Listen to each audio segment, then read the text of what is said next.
How did we get to February? So, how are you feeling?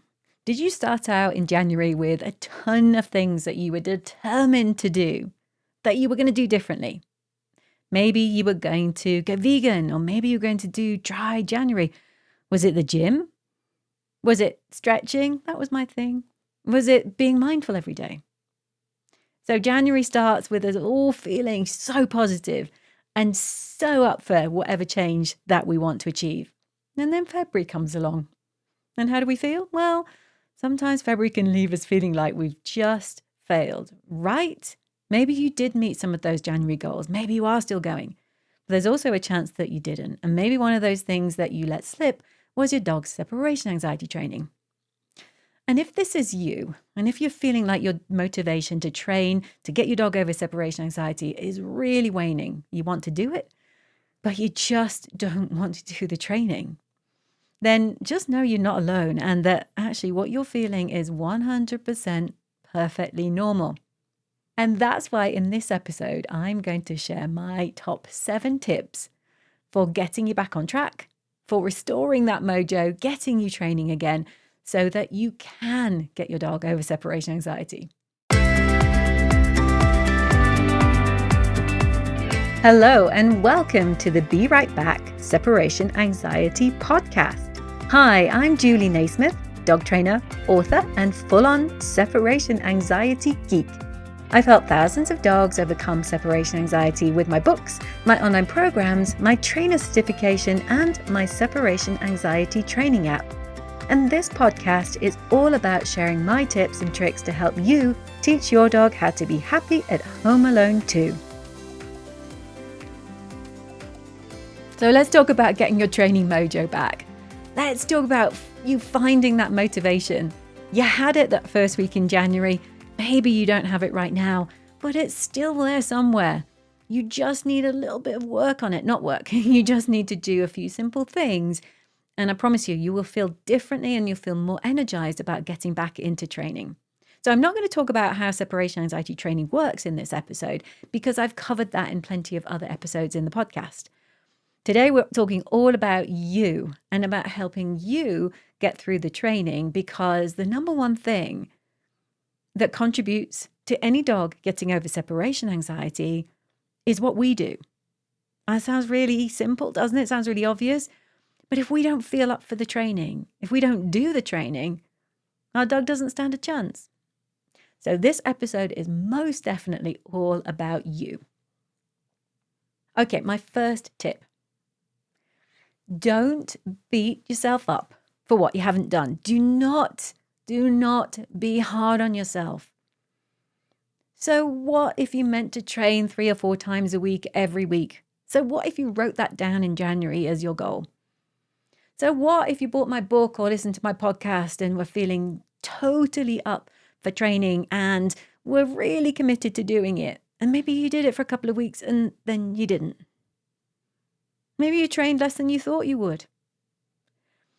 Whatever happened, if you did end up doing less than you wanted to, you've got to be kind to yourself. You're human. And how would a friend talk to you? A friend would probably say, oh gosh, I totally understand, because from what I know of that separation anxiety training, it doesn't sound like the most fun thing you could ever do with your dog, right? It's just not. And I understand that. And it's easy for other things to get in the way. So yes, we can start a new year feeling so motivated and so excited and energized, but life happens. And if you're listening to this thinking, yeah, that was me. Oh my goodness, I was that person. What happened to me? I want you to stop that. Stop thinking negatively. Okay, do we have a deal on that? Because you will not be the first person. You are not the first person who has felt like they've lost their motivation to do this training, who felt like they were flagging. And you know what? You come home in the evening, you did say you were going to do separation anxiety training at 7 p.m. It's dark outside, it's cold, you're tired, you're hungry. It doesn't happen. And then you push it to tomorrow. So the next day, same thing happens and you don't train again. And every time you don't train, you feel worse and worse, don't you? You end up just being harder on yourself and being more unkind to yourself. So, the number one thing, in fact, might be the number one thing that you have to do. Stop it. Stop being unkind to yourself. The past is the past. We're not talking about January now. We're talking about the rest of the year. All right. I hope we have a deal. Tip number 2. Remind yourself why this training really matters to you. I don't mean say to yourself, well, I want to get my dog over separation anxiety. Of course you do. Like everybody who has a dog with separation anxiety wants to get their dog over separation anxiety. I don't think I've ever met anybody who had a dog with separation anxiety, whatever was going on in their life, who didn't want that ultimate goal. So I don't want you to write that down because I'm going to assume that's a given. But I want you to get out a piece of paper, or if you're more of an online person, pull up something like Google Docs, which is what I use whenever I'm trying to brainstorm stuff.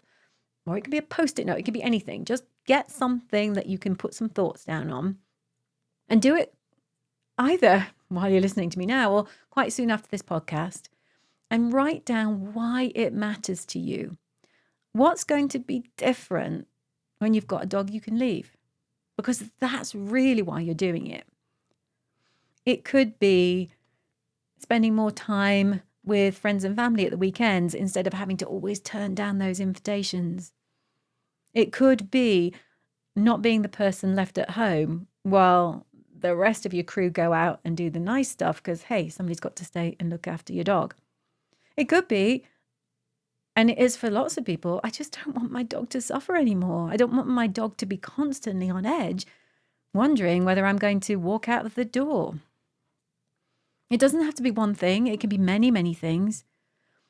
But write it down. It's really powerful. When you write things down, your brain is much more likely to process that, to imagine it, and for it to become really concrete in your head. So remind yourself why this matters. It can be a long, long list. It could be 1 or 2 things, but write it down. Number 3, recognize what's really going on when you're overwhelmed. Because actually, when we give up, when we stop working on something that's really important to us, that's a goal that, if we go back to number 2, you know why you're doing this. You're doing this for lots of amazing reasons. So why would you give up? Why would you stop when you know that the prize, what happens when your dog gets over this condition is amazing? Your life will change, your dog's life will change. So why do you stop? Why would anybody stop? Well, overwhelm. The number one reason why most of us give up on things is overwhelm. And overwhelm's a really interesting feeling. It's a horrible feeling, but there's really interesting things going on in our brain when we feel overwhelmed. It's actually a very natural response. And it goes back to how our brains have been wired since forever, since brains became brains and humans became humans. Often, we have the brain of a cave person. We have a brain that looks out for threats, that is always scanning for issues, and that is tuned and primed to respond to threats. Because that's how you survive. That's how humans got through living in caves, and then our brains developed. And yes, we developed more thinking and more rationality and so on, but part of our brain has never left the cave. We're still constantly scanning for threats. Actually, that's also going on with our dogs, by the way. Our dogs' brains can be on hyper alert for threats all the time. But as humans, we do it a lot. And overwhelm is a response to a perceived threat. And it makes us feel like we are back in that cave under attack. So when we feel threatened, and what's the threat? The threat is this is too hard, it's too complicated. Or another one I hear a lot when people feel overwhelmed by separation anxiety training, they say, I don't want to do it, or I don't want to start it or resume it because I'm worried that this might be my dog's last chance. And if I blow it, then what's left? So actually, I'm just going to give up, because giving up and Not starting again is better than finding out it's not going to work for my dog. So when you feel overwhelmed, what's happening is you're feeling threatened by something. So while you've got that piece of paper or that screen open, can you work out what it is that's making you feel overwhelmed? What do you feel threatened by? I'll give you some pointers because I see this over and over again with separation anxiety training. And let me tell you what I see most commonly happen. Confusion. And why does that feel threatening? Well, confusion is a threat because it stops us from understanding the way forward. Nobody wants to feel lost. So confusion can be a biggie. Too much, just too much to do, just too much. It's the straw that breaks the camel's back type stuff, just too much. And we worry, our little brains say if we take on too much, then all the other stuff's not going to happen. And then, oh my goodness, it's just going to be a disaster. And maybe we won't even eat. And maybe we'll all just die. Oh my goodness, no. Right? Now, I know you're not thinking that, but there's a part of your brain called your amygdala that when it's under threat, it goes into a crazy mode that thinks that, it's do or die. So what else do I see causing overwhelm? We've got confusion. We've got it's taking too long. We've got, I don't want to start this, or I don't want to continue with it because I'm worried that it's my dog's last chance. And that's the fear of failure. That's the fear of losing hope. But you don't know until you keep going. You know that, right? Other things that I see that cause overwhelm is that people just feel like others will judge them. So not only are you trying to focus on your dog's training, but you're getting all sorts of advice and opinion, you name it, coming at you. And you're trying to stick to a tried and trusted method. If you're listening to this podcast, I'm guessing it's because you know that the tried and trusted method for getting a dog over separation anxiety is gradual exposure, desensitization. But no doubt you've got people in your right ear, your left ear, surround sound telling you, oh, do this, try this. Oh, why are you doing that thing? Why are you going out the door? Why would you do that? No, don't do this. I read this article, and so on. And our brains just go, whoa, can't process too much. So write down what you think is causing your overwhelm. Because often when we just give our feelings a name or we just clarify them by writing them down, we can call them out. We can look at it and say, well, why am I confused? Well, I'm confused because, I read the book and I listened to the podcast, but it doesn't make any sense. But how can I stop my confusion? Well, maybe I need to ask somebody. Oh, wait, so Julie mentions a free Facebook group. So maybe that's where I need to go to help with my confusion. What I find fascinating about overwhelm, there's many fascinating things about overwhelm because it's a crippling feeling. And so I do study it a lot, and it happens to me too, is going back to that caveman brain thing. When you get stuck in overwhelm, your brain is going to tell, or the amygdala in your brain is going to tell the rest of your brain and your body to do one of three things. And they're responses that our brains have had forever. And it's either fight the threat, run away from the threat, or just freeze so that the threat goes away because it doesn't see us. And if you ever feel overwhelmed and end up feeling really frustrated and really angry, oh my goodness, this is so confusing. You might be saying, oh, Julie's method is just so ridiculous and so confusing. Okay, if you say that, then fine, but pop into my Facebook group and tell me why so that we can help you.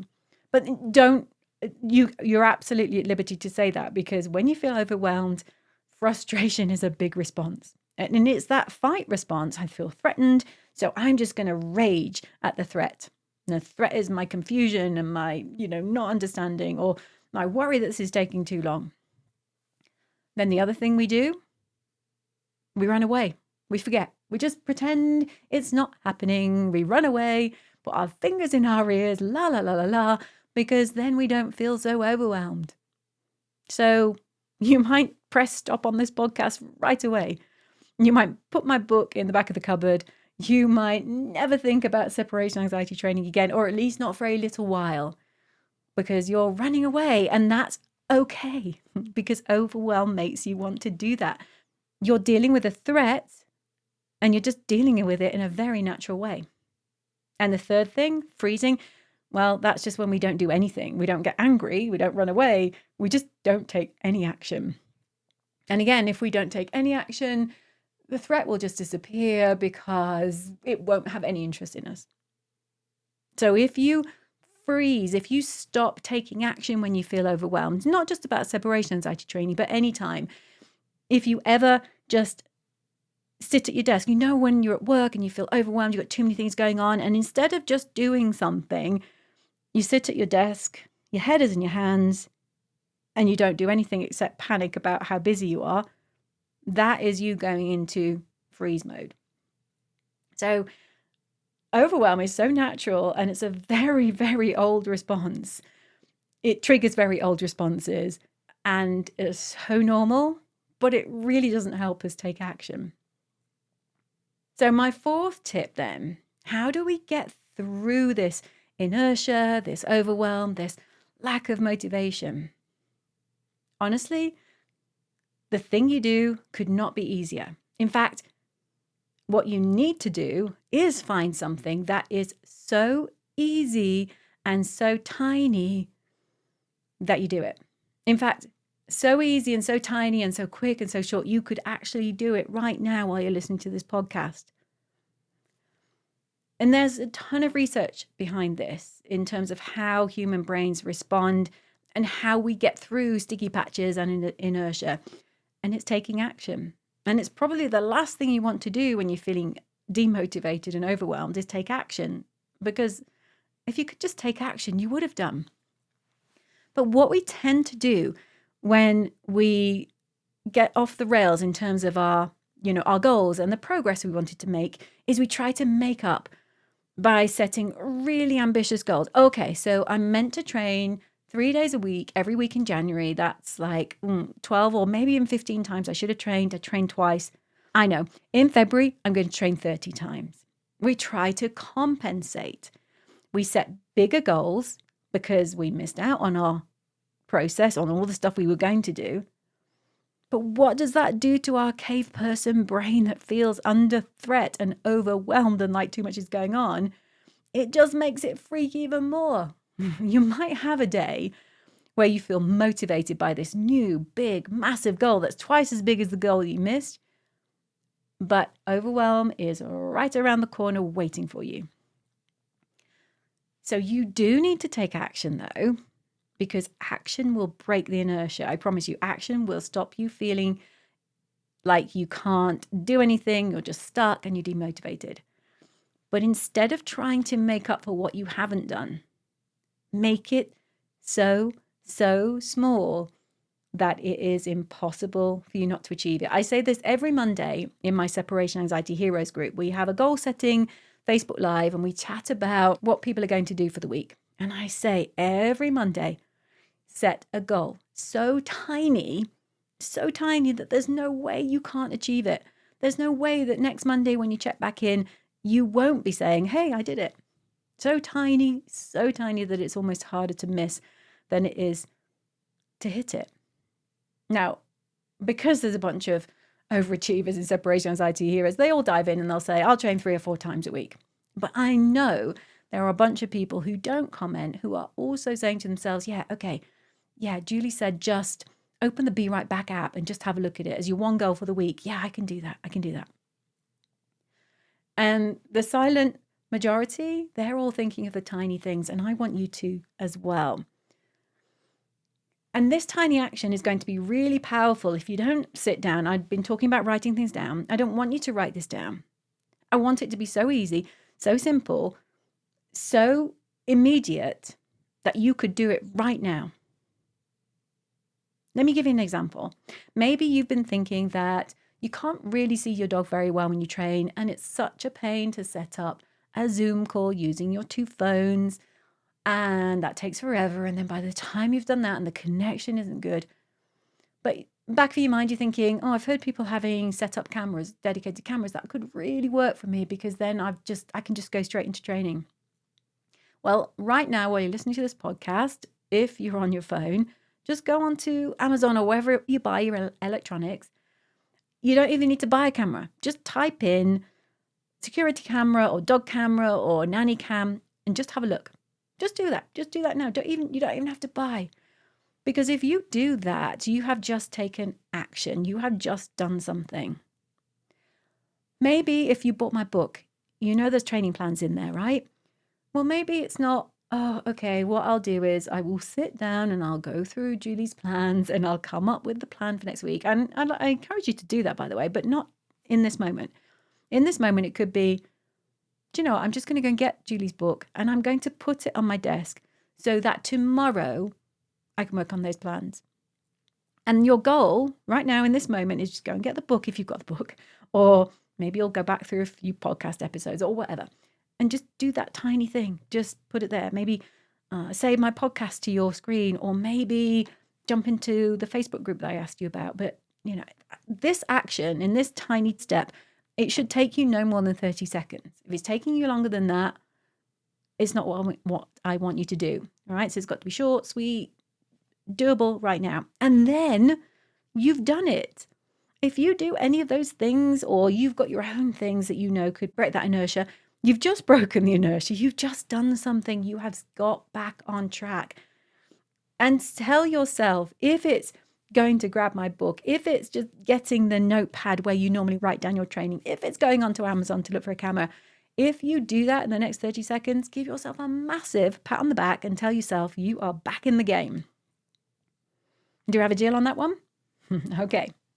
Number 5, you need to stop relying on willpower. Oh my goodness, that sounded really lectury, didn't it? It sounded like I'm just like wagging my finger at you. But no, really, willpower is a tricky thing. It's, it's what we hear is everybody's got to have amazing willpower, and, these super high achievers, they've all got fantastic willpower. No, they haven't. They've got systems. Willpower is actually really weak. Willpower works for maybe the first 2 days. So if you got up on January the 1st and you were clear about what you were going to do with separation anxiety training this year, most likely that was your willpower. It was your like, I am going to do this. It's your declaration of what you're going to do. But willpower, sometimes it doesn't even get you started. It's just not strong enough. What keeps you going after the willpower very quickly disappears is having a process and a system. Just getting on with it. If you can think about anything in your life that you do as a habit, maybe that's going to the gym. It might be, maybe you're committing to reading a certain amount of things, and maybe you do read every night before you go to bed. And so you get through a book a week or a book a month. You've got a system, you've got a process. You don't have to rely on willpower because it is just so habitual. I've talked about habit and I've talked about systems in other podcast episodes. So I'll link to some of those in the show notes. But also, I can't go through an episode on motivation without mentioning one of my favorite books of all time, James Clear's Atomic Habits. So James Clear dives into this whole concept of why it's all about systems and processes and creating habits and not about just relying on willpower.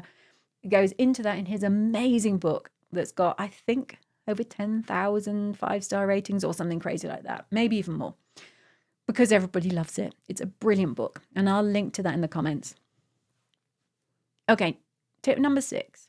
So this all sounds so rosy and amazing, doesn't it? Oh, Julie says if I just do one little thing now and then maybe I'll read a couple of articles on habit, then it's all just going to be peachy and me and my dog are going to be just like plodding along and it's all good. Well,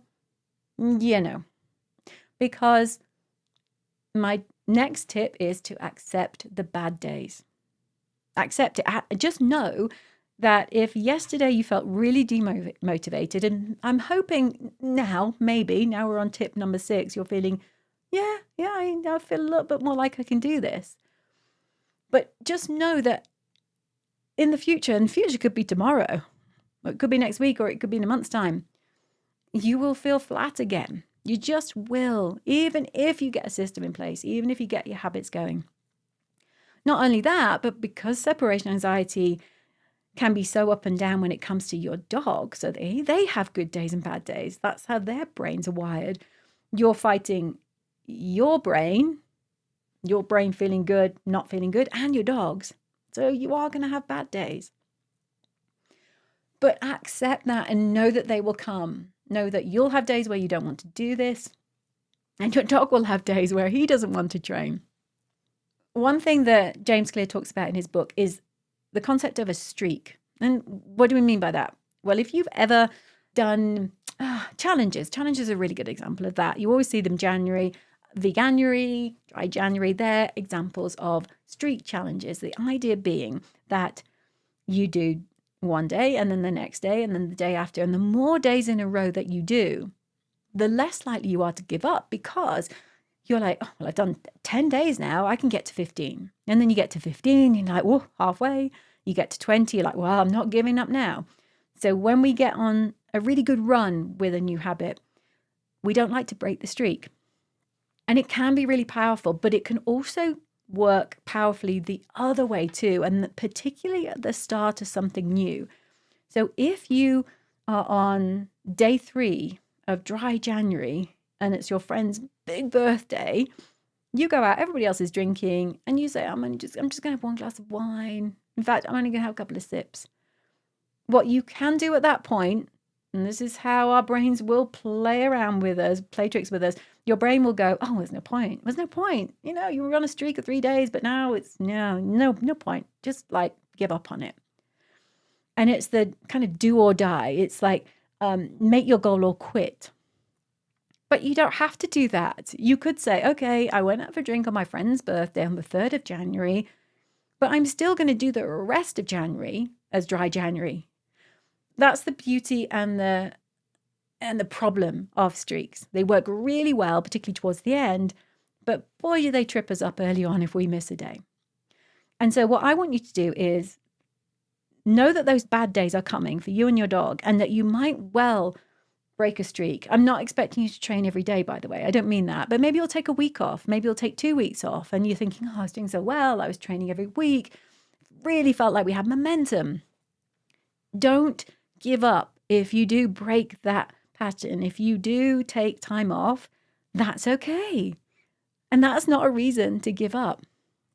I always say to my husband, and we have this big debate about when we go mountain bike riding. So a big passion of mine, almost as much as I love mountain biking, almost as much as I love my dogs. Actually, not even close, but I really love mountain biking. And mountain biking, some people, when they do mountain bike rides, they do really long rides. You know, they do 3 or 4 hour rides at the weekend. I just don't have a week that I can find 3 or 4 hours and fit that in, not with dogs and the business and everything. But I do have half an hour, 40 minutes, or small periods of time during the week when I can go and do something. My husband's of the view that if you haven't got time to do it properly, don't do it at all. Don't do a mountain bike ride that's only 30 minutes. My view is, well, 30 minutes is better than 0. And so I'll do 30-minute mountain bike ride, or a 45-minute one, or an hour one. I'll do what I can. Because it's always better to do something than to do nothing. So same with you. If you think, oh, no, I didn't train last week. Oh, and I didn't train this week. Okay, well, I'll train 5 times this week. But no, I don't have time to do that. Don't do that. Don't say I'm going to train 5 times this week. Don't be like my husband. Instead, say, I think I've got 20 minutes on Thursday night. So do it. Just do that 20 minutes on Thursday night. That 20 minutes on Thursday night, if that's all you do that week, that's 20 minutes more than you would have done if you'd have just said, I don't have time at all to train, quote, properly this week, so I won't do it. Now, I really love Door is a Bore for those periods when we've just got a few minutes, you know, when the kettle's boiling or you're waiting for the pasta to boil, whatever. And you've got a few minutes, you can do Door is a Bore. So don't think that just because you don't have 5 days or 3 days in a week, you can't do any training. You can always do some. Well, I think you can always do some. So if it's 5 minutes, it's 5 minutes, and 5 minutes is not 0 minutes. And my final tip, I really do hope this is helping you feel like you can get back into training. But if it's not, if you're still thinking, oh, no, then my tip number 7 is lean in. Your friends and family probably don't get what you're going through, unless usually maybe your other half understands. But often we're surrounded by people who just don't get what we're going through. And that can stop us from focusing on what we need to do and what we are motivated to do, because we feel judged, or we feel like nobody understands, or we feel like when we need to carve time out to do this training, people are a little bit, raising an eyebrow and what's she doing? So if you're still feeling stuck right now, I want you to lean in. If you're not already in one of my free Facebook support groups, join it. Join one of those groups and just share the fact that you feel like you wanted to train and you didn't train and you don't know how to get your motivation back. Or if you're listening to this and you've just had a bump in the road, again, lean in. Just tell people that you need some encouragement, you need some motivation, and just ask for that help, because there's nothing like the power of going through something with other people who are going through the same thing. When you do something really difficult, and separation anxiety training, it's not easy. It's a big challenge. When you do that and you go through it with other people who are doing the same thing at the same time, then you are more likely to stick with the process. And that's not just me saying it, that is research backed. Okay, so those are my 7 tips. I just want to say, you've so got this. You really have.